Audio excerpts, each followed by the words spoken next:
The snow fell like frozen tears on Christmas Eve as Marcus Wellington sat alone on a park bench, his $1,000 suit hidden beneath a borrowed coat, his hands trembling not from the cold but from the shocking realization that everything he had built his empire upon was crumbling beneath him. The man who had spent 20 years accumulating wealth beyond imagination, who had addressed shareholders in boardrooms across 3 continents, who had his name emblazoned on buildings in Manhattan, now found himself utterly alone with nowhere to go and no one who cared whether he lived or died. His phone had died hours ago, his wallet was gone, stolen by someone in the subway crowd, and the penthouse apartment that overlooked Central Park felt more like a mausoleum than a home, so he had simply kept walking until his feet brought him here, to this forgotten corner of the city where the lights didn't shine quite as bright and the Christmas cheer seemed like a cruel joke played on those who had nothing left to lose. Marcus had left his office that afternoon after the worst board meeting of his career, after his own executives had voted to remove him from the company he had founded, after the lawyers had informed him that his ex-wife was demanding more money, after his adult children had made it clear through their assistants that they were too busy with their own holiday plans to see him. He had wandered the streets for hours, watching families hurry past with shopping bags and laughter, watching couples hold hands under the twinkling lights, watching the world celebrate a holiday that seemed designed to highlight just how desperately alone a person could be even in a city of 8 million souls. Somewhere along the way, his expensive watch had been taken, his briefcase abandoned, his identity stripped away until he was just another lost soul in the urban wilderness, invisible and forgotten. If you believe in the power of kindness and second chances, if you believe that even in our darkest moments there is hope for redemption and transformation, please take a moment to like this video, leave a comment sharing your thoughts, and subscribe to our channel so we can continue bringing you stories that touch the heart and remind us of our shared humanity. Your support means the world to us and helps these stories reach people who need them most. The wind picked up as the evening deepened, and Marcus pulled the thin coat tighter around his shoulders, wondering vaguely if this was how his life would end, frozen on a park bench on Christmas Eve like some tragic figure from a Dickens novel. He had spent so many years chasing success, measuring his worth in quarterly earnings and stock prices, building walls around his heart to protect himself from vulnerability, from need, from the messy complications of human connection. His first wife had left him because he worked too much, his children had grown up with nannies and boarding schools because he was always traveling, always in meetings, always climbing the next mountain because standing still felt like failure. Even his second marriage had been more merger than union, a strategic alliance that dissolved the moment the assets were properly divided. He had told himself that he was providing for his family, that the money mattered, that success justified the sacrifices, but sitting here now with nothing but the clothes on his back and the bitter taste of regret in his mouth, he understood with devastating clarity that he had traded everything that mattered for things that meant nothing at all. Across the small park, barely visible through the falling snow, Marcus noticed a woman and a young boy entering through the iron gates. The woman walked with the careful deliberation of someone who was exhausted beyond measure, her thin jacket inadequate against the December cold, her shoulders bent under the weight of invisible burdens. The boy, perhaps 7 or 8 years old, skipped beside her with the irrepressible energy of childhood, seemingly oblivious to the cold or their circumstances. They made their way to a bench not far from where Marcus sat, and he watched with dull curiosity as the woman pulled out a small paper bag from her pocket, the kind you might get from a corner bodega, and carefully extracted what looked like a single sandwich wrapped in plastic. What happened next would replay in Marcus's mind for the rest of his life, a moment of such profound grace that it would crack open the shell around his heart and let the light pour in. The woman unwrapped the sandwich, and Marcus could see even from a distance that it was simple, cheap, probably all she could afford. The boy looked up at his mother with eyes full of love and trust, and Marcus expected her to divide it between them, to share this meager meal on Christmas Eve. Instead, the woman carefully cut the sandwich into pieces, wrapped most of it back up, and placed it in her son's hands. She kept nothing for herself. The boy started to protest. Marcus could see him shaking his head, trying to give some back to his mother, but she smiled and said something that made the boy relax, that made him believe everything was okay, that made him accept the gift of her sacrifice without understanding the depth of what it cost her. Marcus felt something break inside him, some dam that had been holding back years of accumulated grief and loneliness and regret. Tears began to stream down his face, hot against his frozen cheeks, and he couldn't stop them, didn't want to stop them. Here was this woman, who clearly had almost nothing, giving everything she had to her child without hesitation, without resentment, without holding anything back for herself. She was doing what Marcus had never learned to do, loving someone more than she loved her own comfort, her own security, her own survival.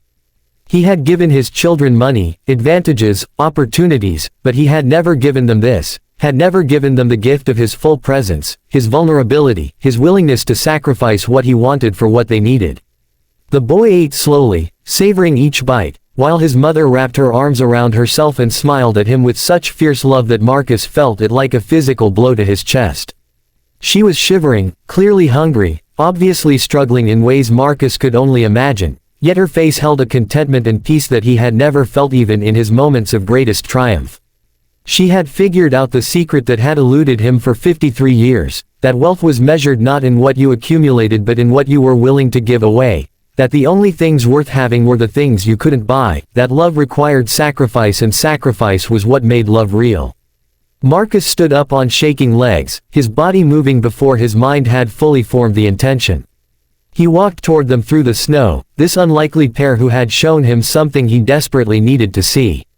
As he approached, the woman looked up with a mixture of wariness and exhaustion, her arms instinctively moving to pull her son closer, protecting him from a stranger who might pose a threat. Marcus stopped several feet away, raising his hands to show he meant no harm, and found his voice, rough with emotion and disuse. He told them he had been watching, that he had seen her give her child the food, that he had been moved beyond words by her kindness and love. The woman's expression softened slightly, though she remained cautious, and Marcus continued, the words tumbling out. In a rush, he explained that he had lost his way tonight, that he had been alone and despairing, that witnessing her generosity had reminded him of something essential he had forgotten. He reached into his inner pocket, praying that the thieves had missed it, and felt the familiar shape of his emergency credit card, the one he kept separate from his wallet, the one that still worked. He pulled it out with trembling fingers and asked if he could buy them a real Christmas dinner, if he could do something, anything, to repay the gift they had unknowingly given him. The woman studied his face for a long moment, and Marcus wondered what she saw there, this broken man in borrowed clothes with tears frozen on his cheeks. Finally, she smiled, a real smile that reached her tired eyes, and introduced herself as Maria and her son as Daniel. She accepted his offer not because she needed it, though she clearly did, but because she seemed to understand that he needed to give this gift even more than she needed to receive it. They walked together through the snowy streets to a small diner that was still open, the kind of place Marcus would never have noticed in his previous life, with cracked vinyl seats and fluorescent lights and a waitress who looked like she had been working double shifts for years. Marcus ordered everything they wanted, encouraged them to get dessert, to get food to take home, to let him do this one small thing. As they ate, Maria told him her story, how her husband had died 2 years ago, how she worked 2 jobs to keep their tiny apartment, how she was determined to give Daniel a good life even if it meant she went without. She spoke without self-pity, without asking for sympathy, simply sharing her truth the way you might share it with a friend. Daniel talked about school, about his teacher who encouraged his drawing, about how his mom was the strongest person in the world. Marcus listened with his whole heart, really listened perhaps for the first time in decades, and felt the walls he had built around himself begin to crumble into dust. When the meal was finished and the check paid, Marcus did something that surprised even himself.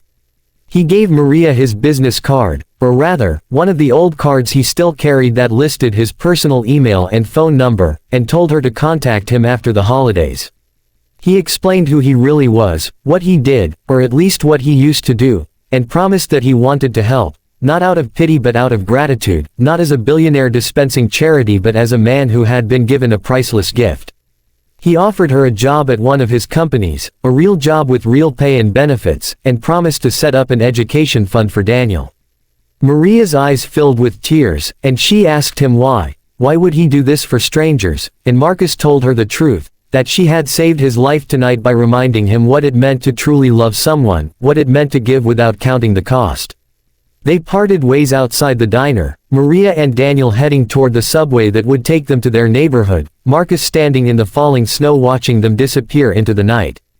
He felt different, lighter somehow despite the weight of emotion in his chest, as if he had put down a burden he had been carrying for so long he had forgotten what it felt like to stand up straight. He walked back through the city with a clarity of purpose he had never experienced, even in his most successful business ventures. He would rebuild his life, but differently this time. He would reconcile with his children, really show up for them, be present and vulnerable and real.